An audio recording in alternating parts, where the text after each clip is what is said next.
네, 오늘도 하나님 편인가 세상 편인가 이 책의 내용으로 교제합니다.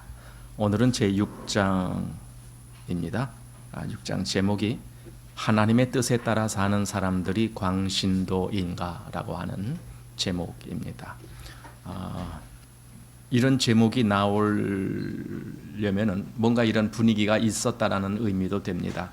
하나님을 더 강하게 쫓아가고자 하는 사람들을 오히려 동일한 그리스도인이라고 하는 사람들이 주변에서 오히려 이상하게 보는 거예요. 왜 저 사람은 저렇게 극성스럽게 하나님을 믿느냐, 뭐 이렇게 그냥 조용히 믿으면 될 걸 가지고 왜 저렇게 열심을 내느냐, 이런 거 있죠.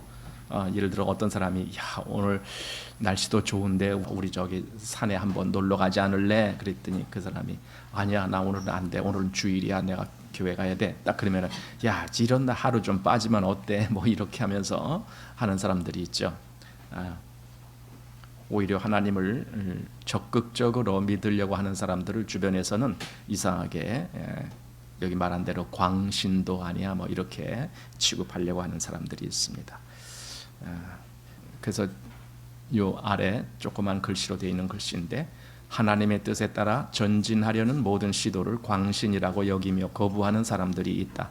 이런 잘못된 가르침은 많은 그리스도인들을 잘못된 자만에 빠뜨려 그들의 현재 상태에 머무르도록 만든다. 자, 이렇게 말하고 있습니다. 이건 이제 본문 중에 나오는 말인데, 그래서 본문으로 직접 들어가 보겠습니다. 첫 번째 작은 1번 해갖고 안도감의 교리라고 하는 것이 있습니다. 안도감, 이 교리적으로 사람들에게 안도를 주는데, 물론 그것이 정확한 거라면은 좋겠지만은 그렇지 아니하고 잘못된 안도감을 주는 경우가 있어요. 그걸 잘못된 교리죠. 이제 그런 것을 여기서 지적하고 있습니다. 자, 한번 보십시오. 나는 많은 그리스도인들로 하여금 전진하지 않고 현재의 자리에 꼼짝 않고 머물도록 만드는 잘못된 성경 해석을 비난하지 않을 수 없다. 사실 토조 목사님 경우는 당연히 그분에게는 이렇게 가만히 있는 사람들을 참을 수 없을 정도로 그분은 아주 적극적인 사람이었으니까요. 그래서 이런 것을 비난하지 않을 수 없다, 이렇게 말합니다. 이런 잘못된 해석 때문에 그들은 영적으로 전진해야 한다는 성경의 교훈을 거부한다. 이거 전진한다라고 했는데 어떤 면에서는 전진보다는 성장해야 된다라는 말이 더 적합할지 모르겠습니다. 그리스도인은 계속 주님을 향해서 나아가는 거죠. 그게 사실은 전진이지만 그게 또한 성장이 되는 겁니다. 그래서 여기 그런 것을 방해하는 사람들이 있는데, 자칭 선생이라고 하는 어떤 사람들은 믿음으로 하나님의 나라에 들어간 사람들이 그 나라의 모든 것을 즉시 소유하게 된다고 가르치지만, 이런 교훈은 청산가리처럼 치명적이다. 청산가리 얘기가 나왔는데, 이게 뭐냐면은요, 여기 하나님의 나라에 들어간 사람, 한마디로 구원받은 사람이에요.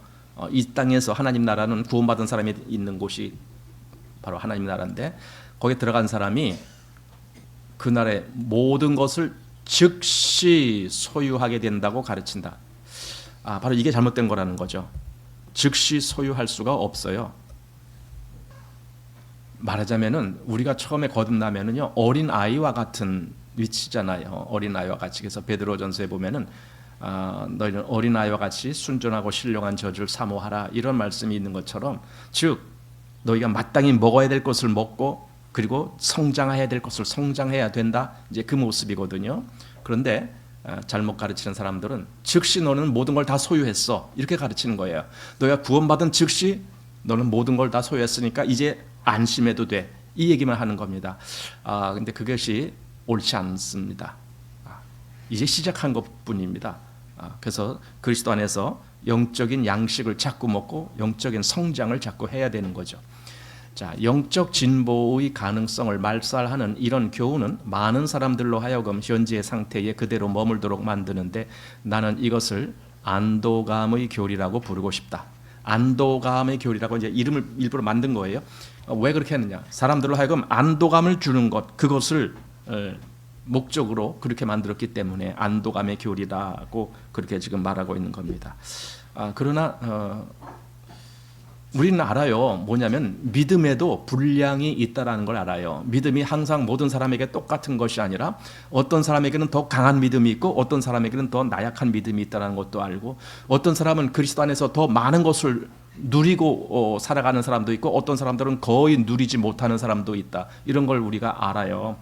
그래서 에베소서 4장 말씀 보면은 4장 11절에서 15절 여기 보면은 거기 우리가 그리스도의 그 장성한 분량까지, 거기 그 충만한 데까지 이르리니 하면서, 그래서 결국은 어디까지냐, 그것이 그리스도인에게까지 이렇게 우리가 잘한다라는 그런 말씀을 해주고 있거든요. 그리스도인은 잘하는 거예요. 이 책이 사실은 그 얘기를 하는 거예요. 이 책 전체가 그리스도인이 잘한다 그 얘기를 하는 거예요.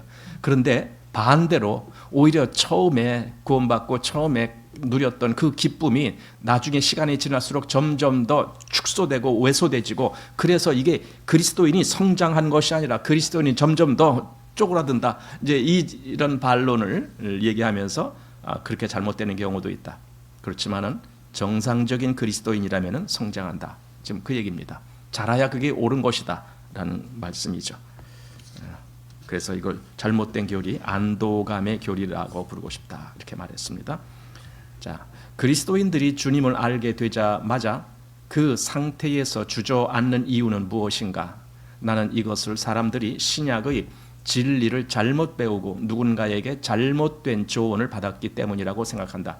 하나님의 자녀가 된 사람에게는 언제나 기쁨이 있게 마련이고, 성경을 제대로 가르쳐주면 그들의 마음속에서는 그리스도와 함께 영적 모험에 나서고 싶다는 소원이 생길 수밖에 없다. 예, 여기 영적 소원이 생긴다. 소원. 우리 빌립보서에 있는 말씀대로 너희 안에서 행하시는 이는 누구라고요?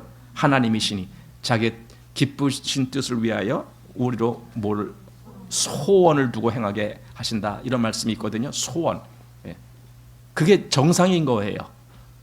여러분, 이거 저는 심각하다라고 생각합니다. 이 문제가 심각하다고. 왜냐하면 그리스도인이 됐는데도 하나님을 향한 소원이 없어요. 그건 마치 뭐냐면 닭이 알을 낳았어요. 계란이에요. 근데 그 속에 생명이 없는 계란인 거랑 똑같은 거예요. 모양만 계란이지 그건 아무리 품어도 병아리가 나오지 않는 계란이죠. 그거랑 똑같은 거예요. 여러분, 그리스도인이 됐다고 하는데 어떻게 그 안에 하나님을 향한 그 소원이 없습니까? 그건 불가능한 거예요. 그 생명 없는 거예요. 한마디로 모양만 계란 비슷하지만 속에 생명 없는 거와 똑같은 겁니다. 정상적인, 즉 생명이 있는, 그래서 나중에 병아리가 될 수 있는 그 계란은 속에 소원이 있어요. 하나님의 뜻을 이루고자 하는 소원, 하나님의 기쁘심이 되기 위한 소원, 그런 것이 있어요. 왜냐하면 하나님이 그걸 넣어주셨으니까, 그런 마음을. 자, 그런데 자칭 선생이라고 하는 사람이 그들에게 나타나 당신은 그리스도 안에서 이제 완전합니다. 잘 보셔야 돼요, 글자를. 여기 완전합니다. 완전하다란 말과 안전하다란 말은 다른 거예요. 우리는 그리스도 안에서 안전합니다. 그러나 완전하지는 않습니다. 여러분, 이거 구별을 해야 됩니다. 여기는 완전함을 얘기하고 있습니다. 그리스도 안에서 완전합니다. 성경이 그렇게 가르칩니다. 그러므로 이제 당신이 완전하다는 사실을 기뻐하면 됩니다. 당신에게는 더 이상 필요한 것이 없습니다 라고 가르친다. 누가 가르친다고요? 잘못된 선생들이 이렇게 가르친다는 거예요. 그래서 이렇게 배운 순간부터 그들은 하나님의 뜻에 따라 전진하려는 모든 시도를 광신이라고 여기며 거부한다. 이런 잘못된 가르침은 많은 그리스도인들을 잘못된 자만에 빠뜨려 그들이 현재 상태에 머물도록 만든다. 예, 여기 자만 해놓고 한자로 이렇게 써 있습니다. 이 자만이 뭔 자만입니까? 자, 그래서 두 가지 요 자만. 위의 것은 무슨 자만입니까? 지금 여기 책에 나온 게 위의 거예요. 자기 스스로 만족한다, 그거예요. 나 이제 됐어, 나 이제 됐어, 이렇게 만족한다. 밑에 자만은 보통 쓰는 자만이 이거거든요, 우리. 그죠? 밑에 쓰는 이건 뭡니까? 교만해진다 이거예요. 자기 스스로 높인다 뭐 그런 뜻입니다. 여기서 지금 요 위의 것을 썼다라는 거예요. 보통 우리가 그렇게 많이 사용하지는 않는데 자만 즉 자기 만족이다라는 겁니다. 그러나 밑에 자만은 스스로 뽐내고 자기를 높이고 하는 거, 그게 아래 자만입니다. 자, 그래서 이런 잘못된 자만에 빠뜨려 그들의 현재 상태에 머물도록 만든다. 잘못 가르쳤기 때문에, 잘못된 교리 때문에 이렇게 만든다. 이건 중요한 문제입니다. 교리가 잘못 만들어지면 사람들로 하여금 잘못된 신앙으로 빠지게 만듭니다. 여러분, 이단이 뭡니까? 교리가 잘못된 거예요. 이단은. 그래서 사람들로 하여금 그 잘못된 교리를 믿고 잘못된 길로 가게 만드는 거예요. 자꾸만, 그래서 이단들은 자기들의 교리를 자꾸 만들어요. 이렇게 이 교리 저 교리 우리는 솔직히 그것을 그렇게 신경 쓰고 싶은 그런 생각도 없고 또 그렇게 한가하게 그런 거나 생각하고 있을 여유도 없지만, 그러나 정말 그들이 어떤 잘못을 범하고 있는지를 알기를 원한다면 여러분도 한번 그들이 무슨 말을 하는지 한번 찾아보세요. 그리고 성경과 어떻게 다른지 한번 보세요. 그들은 자기들이 만든 교리 속에 빠져 있습니다.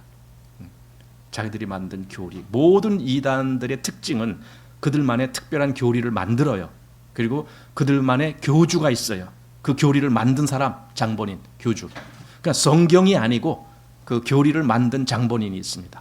어느 이단이든지 대부분 그거 다 있어요.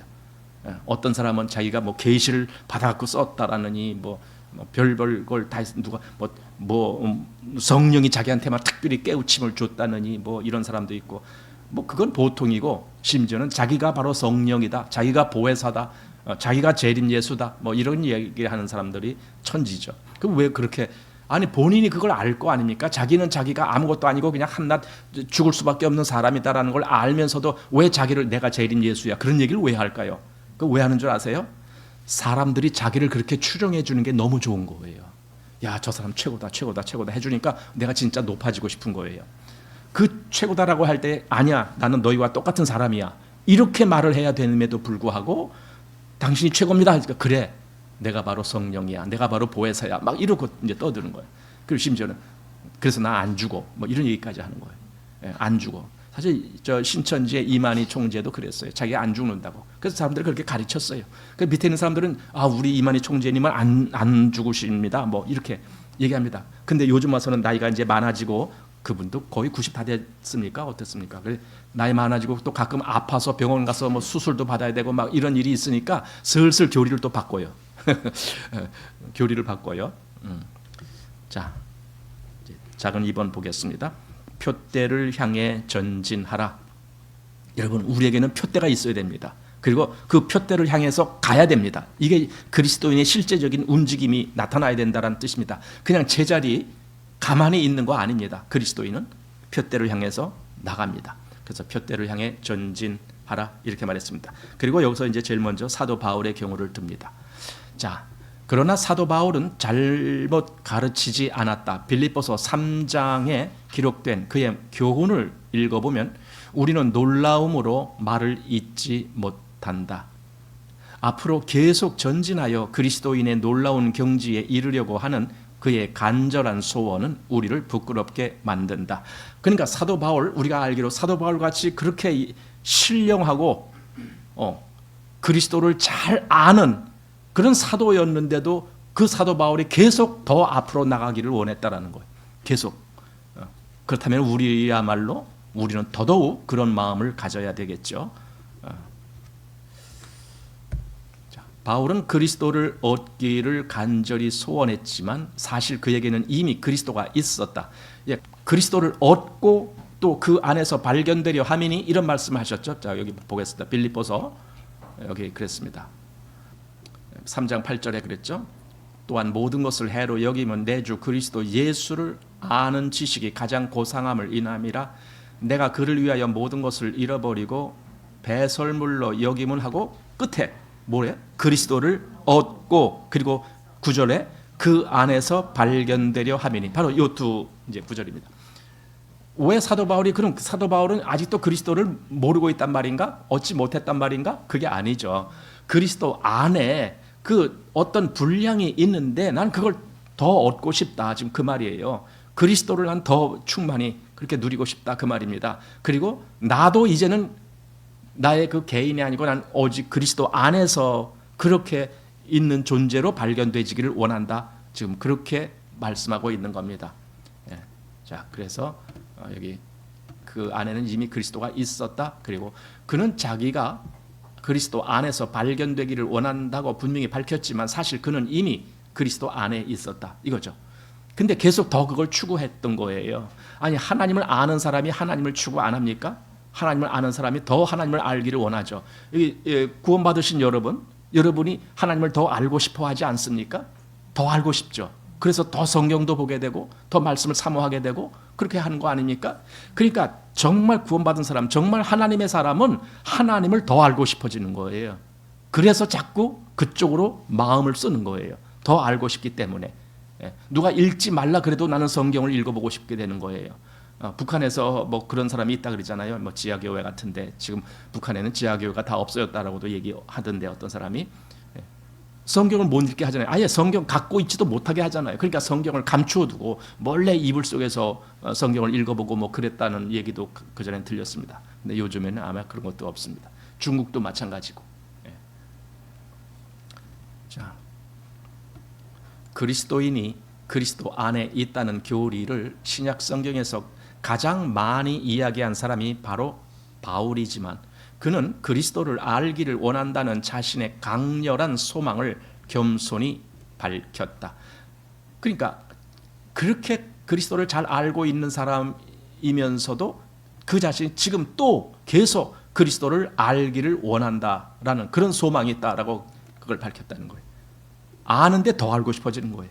사실 이게 일종의 그 어떤 그 세상에서도 그런 원리가 있어요. 자기가 잘하는 것을 더 하고 싶어 하는 거 있죠. 운동선수가 내가 축구를 잘 찬다. 그러면 이 사람은 더 축구를 하고 싶어. 늘 축구. 뭐 다른 거 하고 싶어 하지 않고 축구 계속 하고 싶어. 뭐 그럴 겁니다. 여러분이 하나님을 잘 아신다면 하나님을 계속 더 알고 싶어질 겁니다. 그게 일종의 그 어떤 원리예요. 그게 세상에서도. 어떤 공부 잘하는 학생이 있다. 그러면은 남들이 볼 때 야, 너 공부 잘하니까 이제 좀 쉬어. 저게 공부 못하는 애들 걔들이나 좀 열심히 하라고 하고 너는 좀 쉬어도 돼. 이렇게 한다고 해서 걔가 쉬게 돼요? 아니죠. 공부 잘하는 애들은요 더 열심히 하게 돼요. 그게 세상 원리라니까요. 더 책도 많이 읽게 되고 남들 놀 때도 자기는 일부러 안 놀고 공부도 하기도 하고 막 이렇게 되잖아요. 그래서 그 차이가 더 벌어지죠. 그리스도를 아는 것도 똑같고 하나님을 아는 것도 똑같다라고 생각해요. 진짜 아는 사람이 더 알고 싶어지는 거예요. 뭐 음식도 먹어본 사람이 잘 먹는다 그러죠. 그래서 저는 회를 잘 못 먹어요. 왜냐하면 회 맛이 별로예요. 근데 어떤 사람은 회만 나오면 거기에 환장을 한다고 그러죠. 왜? 뭐 다른 거 안 먹어, 회만 먹어. 뭐 그런 사람이 있어요. 그런데 저는 날고기는 별로예요. 그냥 그런 건 좋아해요. 그걸 이렇게 뭡니까? 뭐 매운탕 같이 이렇게 끓인 거, 익힌 거는 좋아해요. 그런데 날고는 잘 맛을 모르겠어요. 근데 어떤 사람은 그게 맛있다고 아주 좋아하잖아요. 근데 어려서부터 그런 걸 가끔 먹어본 사람은 그게 이제 맛이 뭔지 아는 거죠. 근데 저는 어렸을 때 잘 그걸 못 먹어봐서 그런지 별로 맛을 몰라요. 그래서 하여튼 맛을 봐야 돼요. 하나님도 맛보아 알지어다 하는 것처럼 알아야 됩니다. 자, 여기 지나가겠습니다. 그래서 바울은 기꺼이 이렇게 고백한다 하면서 갈라디아서 2장 20절 말씀에 그 고백입니다. 내가 그리스도와 함께 십자가에 못 박혔나니 그런즉 이제는 내가 산 것이 아니요 오직 내 안에 그리스도께서 사신 것이라.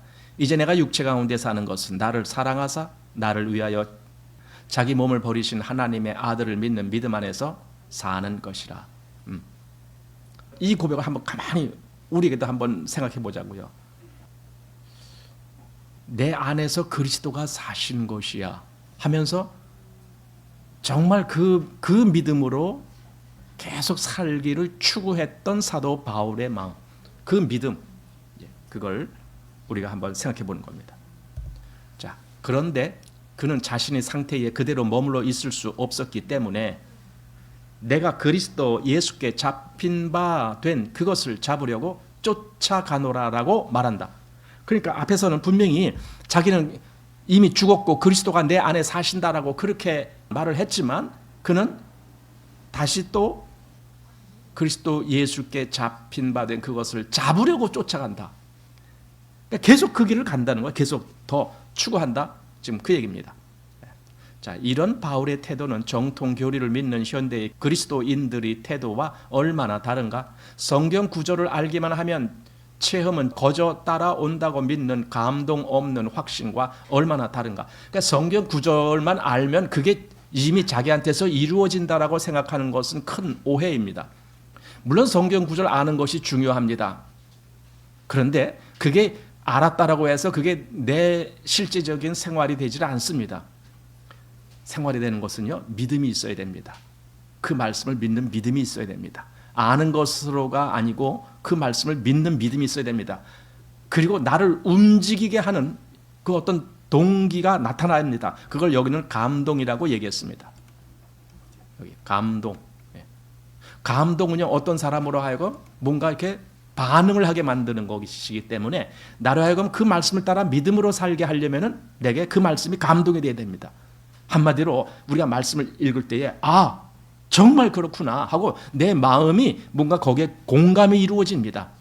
그랬을 때에 우리는 그 말씀을 따라서 살아야 되겠다라는 생각이 들기 시작합니다. 그래도 이게 한 번에 안 되는 경우가 많습니다. 그래서 어떤 때는 시행착오를 거치기도 합니다. 아, 그렇게 하려고 했는데 잘 안 돼요. 그러나 그런 경험을 한두 번, 두 번 이렇게 하다 보면 어느새 아, 이렇게 해야 되는 거구나 하고 이제 깨닫게 되는 거죠. 누가 말해준다고 아는 것이 아니라 자기가 경험상 알게 되는 그런 경우가 되는 겁니다. 자, 이런 이상한 감동 없는 확신이야말로 영적 진보에 크게 방해가 된다. 이것은 하나님의 교회에 불어닥친 가장 치명적이고 차가운 바람이다. 감동이 없어요. 교리만 있고 교리만 말하자면 공부를 하는 거죠. 교리 공부만 하고 그것으로 만족해 하려고 할 때에는 그것으로 끝납니다. 그냥 여러분 공부한다고 학교에서 우리 초등학교 정도 됐을 때 그때 무슨 과목이 있었냐면은 도덕이라는 것이 있었어요. 도덕. 그 1, 2학년 때는 바른 생활 이렇게 하다가 나중엔 도덕이라는 책으로 바뀌고 그 다음에 중학교쯤인가 들어와서는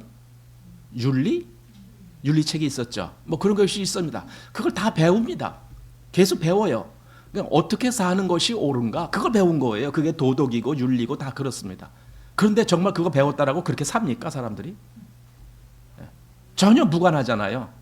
그런 지식이 많다고 그런 고상한 지식이 있다고 해서 그 사람이 그렇게 되더냐고요. 안 되잖아요. 사는 건 별개잖아요. 그러니까 지식하고 사는 게 별개예요. 지식은 지식대로. 그래서 남들 앞에는 내가 이렇게 많이 알고 있어 라고 그걸 자랑할 수 있지만 그러나 그 사람의 삶은 다르잖아요. 이게 하나님을 아는 것 또 성경을 아는 것에서도 똑같아요. 하나님을 많이 안다 또는 성경을 안다 교리를 안다. 그러나 실제로 그가 그렇게 살더냐고요.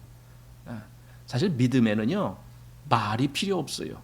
그렇게 살면 돼요. 그냥 그게 믿음이에요. 아브라함이 하나님에게 말씀을 들었을 때 하나님이 네 아들 모리아 산에서 내게 번제로 드려라 했을 때 아브라함이 뭐라고 말씀드렸냐요? 아무 말 없었어요. 왜? 아브라함은 그냥 하나님 말씀을 믿는 믿음을 갖고 있었기 때문에 그냥 그대로 하면 되는 거예요. 그래서 그 다음날 아주 아침 일찍이 그 길을 떠나는 거예요. 그게 아브라함입니다. 그러나 믿음이 없는 사람들은 말이 많죠. 말이 많아요. 교리적으로는 아주 남한테 지지 않아요. 교리적으로는. 그런데 그렇게 살지는 못하죠. 그러니까 이게 뭔가 이중적인 모순이 된다라는 겁니다. 자, 사도 바울을 날마다 전진하게 만들었던 뜨거운 소원이 어떤 것인지를 전혀 모르는 사람들이 우리 가운데 너무나 많다. 그러나 그로 하여금 그리스도를 얻기를 원한다. 그분을 알기를 원한다. 그분 안에서 발견되기를 원한다라고 고백하게 만든 소원이 있었기에 그는 날마다 전진할 수 있었다. 소원, 마음에서 뭔가를 간절히 원하는 것, 그게 소원이잖아요. 원하는 것. 그것이 있어요. 그걸 정말 나는 여기 요 앞에 뭐라고요? 그리스도를 얻기를 원한다. 또 그분을 알기를 원한다. 또 그분 안에서 발견되기를 원한다. 오직 그리스도. 그 소원이 있기 때문에 그렇게 가는 거예요. 그러니까 그게 전진이 되는 거예요. 그게 성장이 되는 거예요. 그런데 오늘날 어떤 선생들은 우리에게는 모든 것이 있으므로 이제 우리는 감사하면서 서로 즐겁게 교제하기만 하면 된다라고 가르친다. 이런 선생들의 태도와 사도 바울의 태도는 너무나 다르다. 도저히 서로 융합될 수 없다. 완전히 다른 거예요. 뭔가 지금 차이가 아주 굉장히 큰 겁니다. 자, 그다음 우리는 성경 구절을 헬라어로 연구하기도 하고 영어 번역본을 읽고 그 뜻을 이해하기도 한다.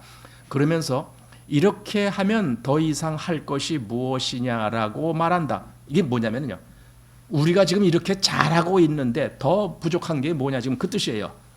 우리가 이렇게 성경 열심히 공부하고 열심히 지금 깨닫고 있지 않느냐, 열심히 헬라어도 뜻을 찾아서 번역하고 영어 버전도 여러 개 보고 이렇게 하는데 더 부족한 게 무엇이냐, 지금 이렇게 말한다는 거예요.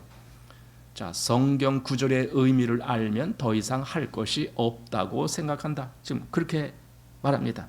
그런데요, 이 사람들이 지금 무슨 위치에 있는 거냐면요, 자기들을 보고 자기들은 스스로 충분히 알고 있다라고 생각하는 거예요. 그게 라오디게아 교회가 뭐라고요? 우리는 부자라, 부요하여 부족한 것이 없다. 이렇게 한 거랑 똑같은 거예요. 라오디게아 교회의 마음, 그게 교리적으로 이렇게 많이 알고 있는데 하면서, 그래서 남에게 선생이 될 수는 있을지 몰라요. 남들 가르치고. 그렇지만 그 사람의 삶은 어떨까요? 삶은 별개죠. 사실은 이게 영지주의자들이 그런 위치에 있었던 자들이에요. 초대교회의 이단자들, 영지주의자들인데 그들은 영적인 것에만 신경을 써요. 그래서 이 육적인 몸이라는 것은 이건 아무 의미가 없는 거야. 어차피 다 죽으면 없어질 거. 이런 식으로 해석을 합니다. 그래서 육신이 뭔가 잘못하고 뭐 죄짓고 이런 것은 신경 안 씁니다. 오직 내 영만 하나님 앞에서 온전하면 돼. 그래서 자꾸 뭐 성경 연구도 하고 뭣도 하고 이게 영만 충만하게 뭐 한다고 해. 그러나 성경은 우리의 영이 아니라 너의 영, 혼, 몸이 다 온전히 그리스도 앞에 서기를 원한다. 이렇게 말씀하고 있어요. 그리고 로마서 12장에는 뭐예요? 너희 몸을 하나님이 기뻐하시는 거룩한 산제사로 드리라. 이는 너희 드릴 영적 예배니라. 그게 영적 예배야. 너희 몸을 드리는 것, 즉 몸이 하나님 말씀에 순종하는 것, 몸이 하나님께 기쁘게 되는 것, 너 삶이 그래야 되는 것, 그게 영적인 예배야. 그러니까 영하고 몸하고 떨어지는 것이 아니에요. 그게 영적인 예배라니까요. 그런데 영지주의자들은 그걸 분리를 했죠. 그리고 여기 이 교리 추구하는 사람들도 거의 그런 의미를 갖고 있습니다. 자, 그러나 바울은 그렇게 생각하지 않았다. 오히려 그는 나는 표대를 향하여 그리스도 예수 안에서 하나님이 위에서 부르신 부름의 상을 위하여 쫓아가노라고 고백했다. 쫓아간다. 그걸 따라간다. 열심히 힘을 내어서 간다. 그러면서 사도 바울이 예를 든 것이 그 운동장에서 다름질하는 자들을 예를 듭니다. 거기 1등하기를 위해서 애쓰는 운동 경기 그거 뭐처럼 나도 그렇게 한다. 그 얘기를 하고 있습니다. 자, 그러나 심지어 어떤 사람들은 바울의 이런 뜨거운 소원을 그리스도 재림의 구름으로 둔갑시키려고 한다. 저도 여기서 처음 들어봤는데 아마 그 당시에는 이렇게 하는 사람들이 있었는가 봐요. 그들에 따르면 이 구절에서 바울은 그리스도 재림의 때에 그가 붙잡게 될 구름에 대해 언급한다는 것이다. 그러나 이 구절은 재림에 대해 조금도 언급하지 않는다. 여기서 바울은 그의 현재 소원에 대해 언급했다. 다시 말해서 그리스도와 함께 계속 전진하고 싶다는 자신의 소원을 피력한 것이다.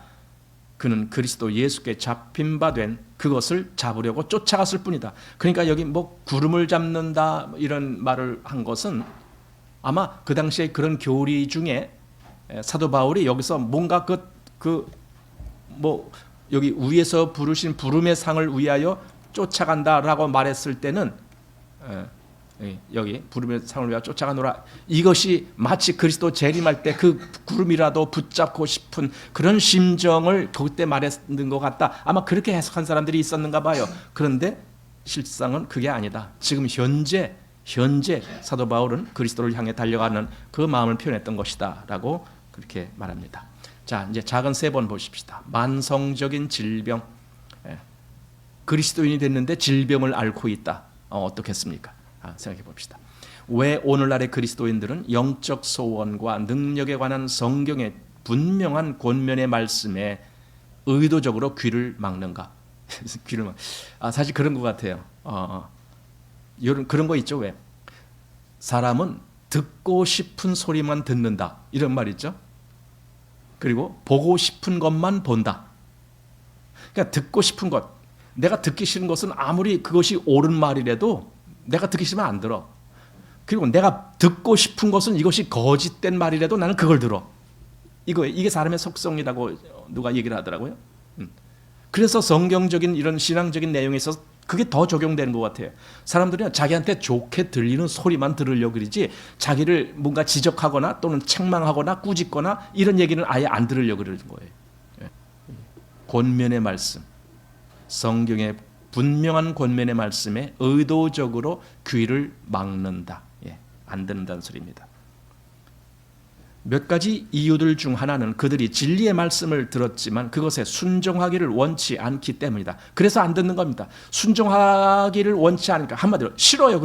그렇게 살기가 싫어. 순종하면서 사는 게 싫어. 그러니까 아예 그런 말 하는 것도 싫어. 듣기 싫어. 이렇게 되는 거예요. 그리고 자기가 원하는 그런 차원의 설교만 해주면 그거 좋다라고, 은혜 됐다라고. 여러분, 은혜가 뭡니까? 은혜는 하나님의 뜻이 내게 전달되는 게 은혜예요. 근데 자기가 원하는 것만 받고 은혜라고 얘기를 해요. 자기가 원하지 아니하는 것은 은혜가 아니다라고 얘기해요. 그러니까 하나님의 뜻도 저버리면서 은혜라고 얘기하는 거예요. 모순되는 내용입니다. 진짜 하나님을 원한다면 내게 거슬리는 얘기라도 그걸 순종하는 마음으로 들을 수 있어야 되는 거죠. 그러나 우리 주님은 자신이 가르쳐 주신 진리에 순종하지 않는 것을 결코 용납하지 않으신다. 그 말씀 순종하라 그거예요. 그 말씀 따르라. 네가 좋은 것만 갖지 말고 그겁니다. 그러므로 진리를 알면서도 순종하지 않는 사람들은 영적 정체 상태에 빠질 수밖에 없다.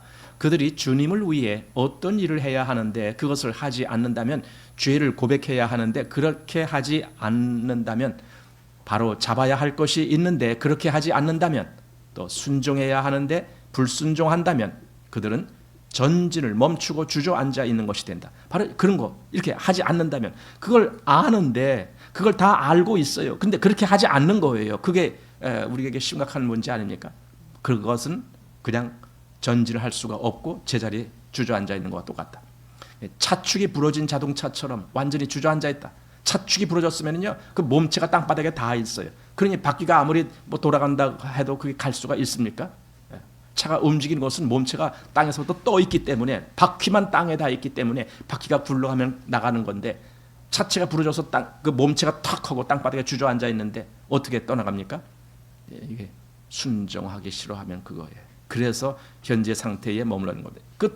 우리도 실상 이 책에서 보지 않았다 할지라도 다 아는 겁니다. 순종하기 싫어하는 그 마음 때문에 영적 성장이 없는 거예요. 그거 뻔한 겁니다. 그리고 그거 확실한 겁니다. 순종하기 싫어. 나에게 좋은 얘기가 해주는 거, 그건 좋아요.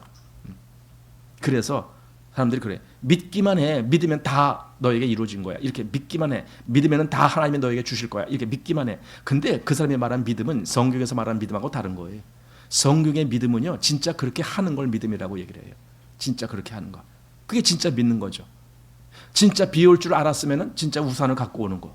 그게 믿음이죠. 진짜 믿어 하는데도 비가 온다라고 얘기했는데 우산 안 갖고 그냥 다니다가 비 쫄딱 막는 거예요. 그건 안 믿은 거죠. 말로는 믿는다라고 했지만, 차축이 부러진 자동차처럼 주저앉아 빈둥거리는 교인들이 있다. 그들은 몇 년이 흘러도 조금도 전진하지 못한다. 하나님께 순종하지 않기 때문에 정체 상태에 빠져 있는 것이다. 순종을 안 하기 때문에 한번 나 자신을 하나님 말씀한테 딱 던져 보십시오. 그 전에 제가 그 말씀 드렸잖아요. 그 밑 빠진 독에 물 붓기 기억납니까? 어떻게 하라고요? 그 물 호수 가운데로 던지라고요. 그냥 자기를 던지라고요. 저절로 채워져요. 그럼 순종하지 않기 때문에 정체 상태에 있습니다. 또 어떤 그리스도인들은 만성적으로 낙심한 상태에 빠져 있기 때문에 곁길로 빠져서 아무 구실도 못하고 있다. 그 결과 자신들은 자신의 상태가 모든 그리스도인들의 표준적인 상태라고 합리화시키면서 스스로를 위로한다. 네. 이 순종하지 아니하는 사람은요 늘 핑계거리를 찾아요. 그러니까 합리화한다는 말이 그 말입니다. 합리화. 그걸 자기를 정당화시키는 거예요. 이렇게 하는 게 그게 맞아 하면서 자기를 거기다 대입시키는 거예요. 그러면서 순종 안 하는 거예요. 그러니까 순종 안 하는 사람은 순종 안 할 그 핑계거리를 계속 찾아요. 교회 어느 날 주일날인데 교회 오늘은 나 교회 가기 싫어. 이제 그런 생각이 들 때가 있을지 몰라요. 그러나 여러분 그냥 나 교회 가기 싫어서 안 갔어. 그 말 하면은 좀 그렇잖아요. 그러니까 핑계거리를 찾는 거예요. 어떤 핑계거리가 나옵니까? 내가 오늘 갑자기 뭐 아침에 일어났는데 두통이 너무 심해서 나 도저히 못 가겠어. 뭐 이럴 수도 있고 오늘 우리 친척 중에 누구 어떤 분이 돌아가셨다고 연락이 와서 나 오늘 못 가겠습니다. 뭐 이럴 수도 있고 자꾸 핑계거리를 찾아요. 하나님 앞에서 잘못된 핑계거리를 찾으면은요 그 핑계거리가 진짜가 될 수가 있어요. 아프지도 않은데 아파서 나 하나님 순종할 수 없어요. 그러면 그런 사람 진짜 아플 수가 있어요. 뭔 말인지 아시겠어요? 자, 낙심한 상태로 그냥 그렇게 빠져 있다. 그 야고보서 2장 18절에 있는 말씀 아시죠? 너는 믿음이 있고 나는 행함이 있으니 너는 믿음으로 그래 네가 믿음이 있다라고 하니까 믿음으로 한번 그걸 보여봐. 나는 행함으로 내 믿음을 네게 보이리라. 그냥 믿음이 있다라고 해서 말한다라고 그게 믿음이 아니라는 거예요. 실제적으로는 믿음이라는 것은 그 자기가 믿었다라고 하는 그 말씀대로 그렇게 따라가게 돼 추구하는 거예요. 그렇게 돼야 그게 진짜 믿음이지. 믿는다 말은 했는데 실상 그렇게 가지를 않으면 그게 행함이 없는 믿음이고 궁극적으로 야고보서는 그런 믿음을 무슨 믿음이요? 죽은 믿음이라 그래요. 죽은 믿음. 자, 그들이 신자인 것은 사실이지만 그들은 전진하면서 승리를 맛보는 삶이 자신들에게는 주어지지 않는다고 여긴다. 이게 이렇게 합리화하는 거예요. 아 저렇게 사는 거 저거는 사도 바울이나 저렇게 사는 거야. 아 저거는 토조 목사님이나 그렇게 사는 거야. 나는 그렇게 살지 못해. 나는 나에게 주어진 대로만 살면 돼. 이렇게 자기를 합리화시키는 거예요. 예. 다시 말해서 그들은 그리스도인이 승리의 삶을 살아야 한다고 말하면서도 그것을 자기 일로 여기지는 않는다. 아 여기 아주 중요한 말이에요. 이게 그것을 자기 일로 여기지는 않는다. 그게 옳다라고 인정해요. 옳다라고. 예, 맞아. 그렇게 승리하고 그렇게 순종하면서 하는 게 옳아요. 그런데 그건 논리상으로 그런 거고 내 삶은 내가 알아서 할게. 그래. 내 삶은 내가 알아서 할게. 그래서 그들은 이 교회 저 교회를 돌아다니고 많은 사경회에 참석하지만 영적인 복이 다른 사람들을 위한 것이라고 믿는다. 다른 사람들 나한테는 해당하는데 여기서 이들이 지금 이 교회 저 교회 돌아다니고 많은 그 사경회는 성경을 가지고 서로 이렇게 공부하고 나누는 그런 모임이 사경회입니다. 그런 곳에 참석하고 근데 요즘은 그럴 필요도 없어요. 요즘은 그냥 방 안에 앉아서 뭘로 해요? 보는 거 있잖아요. 방 안에 앉아서 다 뭐 이 교회 저 교회 다 보잖아요. 유튜브라는 걸 통해서 이 교회 저 교회 설교 다 듣잖아요. 이 교회 저 교회 돌아다니면서 근데 정말 그렇게 이 교회 저 교회 돌아다니면서 좋은 얘기 다 들었으면 그게 정말 자기 삶에 그렇게 적용해서 자기가 그렇게 훌륭한 신앙인으로 성장해야 할 텐데 하나도 성장 안 돼. 왜 그래요? 그 남의 일로만 보기 때문에 그래. 그러니까 보는 만족에 빠지면 안 되는 거. 근데 그게 아주 무서워요. 옛날에는 텔레비전 같은 데서 어디에 빠지냐 하면은요 연속극에 빠져요. 연속극. 오늘 뭐 어떻게 된대 다음 내일은 또 어떻게 될까? 그 기대하고 또 보고. 그래요. 근데 신앙을 연속극 보듯이 하려고 하면 안 돼요. 또 보고 싶어. 또 보고. 근데 뭐 하는 거예요? 여러분 그렇게 또 보고 또 보고 또 보고 해도 자기가 아무것도 바뀐 것이 없는 것하고, 이거 하나도 본 거 없는데도 자기가 조금씩 바꿔줘 가는 것하고 어떤 게 더 옳은 거예요? 근데 자꾸만 이렇게 구경 다니는 걸 좋아하는 거죠. 왜? 그게 편하니까. 가만히 앉아서도 할 수 있으니까. 자기를 일부러 희생시킬 필요를 못 느끼니까. 자기를 죽은 자라고 그렇게 내던질 필요를 못 느끼니까. 그냥 자기가 뭐 원하는 거 다 원하고 그걸 얻고 그리고 사니까. 그러니까 그런 신앙은, 여기 이분이 말씀하신 대로 그런 거는 난쟁이 신앙, 뭐 그런 거죠. 보십시오. 이런 태도는 겸손이나 온유가 아니라 불신앙에서 나오는 낙심이다. 그냥 이런저런 거 보는 건 많고 그런데 그게 나에게는 적용이 안 되는 거야. 저런 사람들에게는 뭐 될지 몰라도 나는 그들 수준에 난 못 따라가. 나는 그들과는 달라. 뭐 이러면서 자기를 일부러 낮추고 있는 사람들이 있죠. 여러분, 그거 겸손이나 온유가 아니고 낙심이에요. 불신앙이고. 이런 상태에 빠진 사람들은 너무 오랫동안 병을 앓았기 때문에 자기는 회복될 수 없다고 믿는다. 그들에게 질병은 마치 애완동물처럼 되어버렸기 때문에 병이 사라지면 대화의 주제까지도 사라질 것이라고 염려한다. 그래서 그들은 병이 치료되는 것을 원하지 않는다. 말로는 원한다고 하지만 속으로는 원하지 않는다. 병, 이걸 병이라고 불렀어요. 왜? 마음에 낙심이 됐어요. 자기는 안 된다, 자기한테는 해당이 안 된다라고 생각하는 그 낙심. 그건 저 사람들, 저런 훌륭한 사람들이나 되는 거야. 나는 안 돼 하고 자기를 낮추는 거. 이 낙심. 근데 그걸 오랫동안 그렇게 해온 사람인 아예 거기에 물들어 있는 거예요. 그것이 없어지는 걸 원하지 않아요. 그래서 거기에 빠져요. 마치 여기 애완동물처럼 생각하는 위치까지 가버린 거예요. 항상 그래야 돼. 그게 편해. 거기서 조금 더 바뀌려고 그러면, 여러분, 변화라는 데는요, 고통이 따라요. 항상. 신앙적으로 내가 늘 그냥 제자리에서 가만히 있다가 갑자기 뭔가 좀 치솟으려고, 갑자기 뭔가 좀 위로 한번 가려고 그렇게 생각이라도 한번 해보려면요, 고통이 따라와요. 왜? 안 하던 짓을 하려니까. 매일 늦게 일어났던 사람이 오늘부터 내가 좀 일찍 일어나야지 하고 한번 해보세요. 고통이 따라요. 왜? 처음에는 무척 졸릴 거니까. 아침에 일어나니까 하루 종일 졸려. 정신이 없어. 그런데도 그걸 이겨나가는 사람만이 성공하죠. 어떤 습관이 우리에게 몸이 되려면은요, 그 변화가 몸이 되려면은 최소한 2주간은 그렇게 해야 된대요. 계속. 그러면 그게 이제 몸이 밴대요. 근데 그렇게 2주간을 어떻게 참어? 당장 오늘 하루도 걱정인데? 그러면서 못하죠. 그러면 신앙적으로 늘 이렇게 잠잠한 위치에 있었던 사람이 자꾸만 지금 어떤 뭐 주변의 권면인지 뭔지에 의해서 그럼 나도 한번 정말 하나님을 더 깊이 알아볼까? 여러분, 그럴 때 몸살 나요. 안 하던 짓을 하니까. 이렇게 뭔가 변화를 우리는 싫어합니다. 변화를 싫어해요.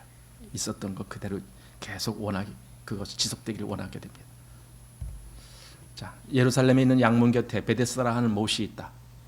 그 주위에 행각 5이 있는데 거기 38년 된 병자에게 예수님이 오셔갖고 내가 낫고자 하느냐라고 질문하시는 거예요. 내가 낫고자 하느냐, 이것이 뭡니까? 네 의도가 뭐냐? 이거 물어보는 거예요. 너 정말 그걸 원하느냐? 너 정말 그걸 원하느냐? 아니, 우리는 물어보나 마나 당연히 낫기는 원하겠죠.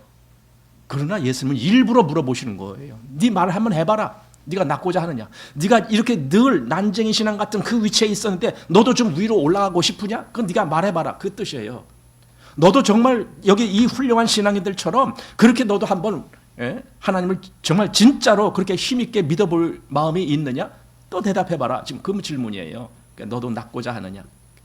의도를, 네 의도가 뭐냐?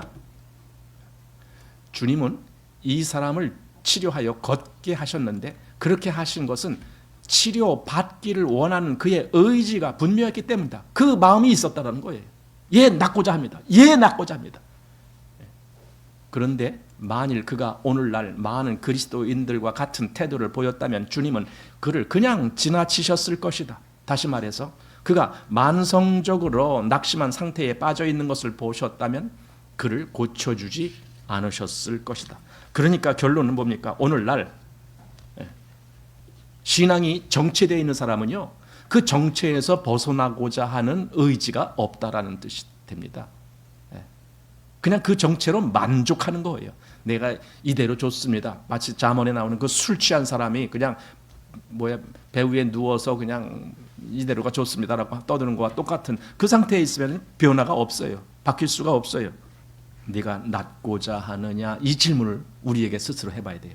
하나님이 지금 내게 너가 낫고자 하느냐, 너의 이 정체된 신앙에서 벗어나기를 원하느냐, 너가 정말 장성한 분량까지 나가기를 원하느냐, 그 질문을 나에게 하실 때 나는 예, 주님, 제가 그걸 원합니다. 이렇게 대답해야 돼. 작은 4번입니다. 모나지 않은 것을 칭찬하는 사회. 모난다라는 것은요, 아까 앞에서 뭐라 했냐면 뭐 하나님을 열심히 찾는 사람 보고 뭐라고 얘기를 했어요? 광신자라고. 그렇게 얘기해. 그걸 이제 여기서는 모난다라고. 모난다란 말은요, 뭔가 이렇게 다른 사람들이 흘러가는 그런 모양의 비슷하게 가면은 뭐가 난 게 아닌 거예요. 근데 이 사람은 뭔가 특별해, 뭔가 삐죽 나온 것 같아. 이게 모난 거예요. 그러니까 여기 100명이 있는데 100명이 다 그렇고 그런 상태로 가고 있어요. 근데 그 중에 한 사람이 특출나게 아니야, 나는 이 상태로 만족을 안 돼. 나는 하나님을 더 알고 싶어. 나는 하나님을 진짜 믿고 싶어. 나는 성경에 말한 그 신앙의 길을 가고 싶어 하면서 그렇게 가면 그 사람이 뭐가 난 게 되는 거예요. 왜? 다르니까. 많은 사람과 다른 길로 가게 되니까. 사회는 뭐가 나지 않는 것을 칭찬해요. 모난 것을 오히려 경고합니다. 너 그러면 너 다쳐. 뭐 이런 식입니다. 신앙적인 면에서도 똑같습니다. 자, 많은 사람들이 하나님과 함께 앞으로 나아가지 못하는 세 번째 이유는 바로 세상에서 모나지 않게 행동하는 것을 좋게 여기기 때문이다. 뭐가 나지 않게. 남들과 비슷하게, 남들과 보조를 맞춰서. 뭐가 나면은 잘못하면은요, 이단자 소리 들어요. 그러니까 모나지 않게. 그래서 많은 사람들이 모양새를 좋게 하는 기술을 배운다. 침착하고 예의 바르고 균형 잡히고 점잖고 원만한 생활 방식을 익힌다. 그들은 특히 신앙적인 면에서 극단적인 사람이라는 평을 듣는 것을 좋아하지 않는다. 극단적인, 아까 광신도라는 그런 표현, 그거 싫어요. 그런 거 들으면 싫어요. 그래서 그런 거 안 들으려고 아주 무진장 다른 사람들과 비슷한 길을 걷는 거예요. 비슷하게. 아니, 다른 교회들은 다 그러지 않는데 왜 당신 교회는 그래? 이런 소리 들으면 좀 싫죠? 그러나 우리는 그게 중요한 것이 아니라 어떤 것이 하나님의 말씀에 합당한가, 이걸 봐야죠. 자, 과거에 하나님을 위한 위대한 업적을 이룬 신앙의 용사들은 극단적인 사람으로, 심지어 미친 사람으로 간주되었다. 너무나 원만하고 균형 잡힌 생활을 하는 우리는 이것을 잘 이해하지 못한다. 여기 존 웨슬레의 예를 들었습니다. 뭐 많아요. 우리가 보통 신앙의 우리의 그 모범적인 선배라고 말할 수 있는 사람들은요, 대부분 그랬어요. 대부분 극단주의자처럼 취급을 당했어요. 종교개혁을 할 때 마틴 루터가 역시 그랬습니다. 마틴 루터는요, 사실 마틴 루터는 그 신학교에서 신학을 공부하면서 장차 이제 신부가 될 그 길을 가고 있었잖아요. 그러니까 지도자급이란 말이에요. 그랬는데 그가 하나님을 자꾸 이렇게 더 특별하게 다른 사람들이 말하는 그 길을 보통으로 간 게 아니라 자기가 진짜 아는 하나님을 찾아서 나가는, 그러다 보니까 이게 교황청에서 말하는 것과 너무 다른 거예요. 교황청이 말하는 것이 너무 잘못됐어. 그가 95개 조항이나 되는 그것을 하나하나 다 종이에 써갖고 큰 대자보라 그러죠. 대자보에다 그걸 써갖고 그리고 그 신학교 그 문에다가 붙여놨어요. 그리고 교황청 보고 이렇게 주장하는데 이거 틀린 것입니다. 이거 잘못된 것인데 계속 95개 조항이나 그렇게 써서 그렇게 말했습니다. 그랬을 때 그때 주변에서 얼마나 많은 사람들이 같은 지도자급 위치에 있는 사람들이라면 저 루터 보고 저 사람 저 미친 사람 아니야? 아마 그랬을 거예요. 미친 사람 아니야? 그러나 성경을 정말 마음에서 사모했던 사람들은 그것을 하나하나 보면서 오라, 이게 맞는 말이야. 아마 그랬을 겁니다. 모나지 않게 하는 것을 사회에서는 말합니다.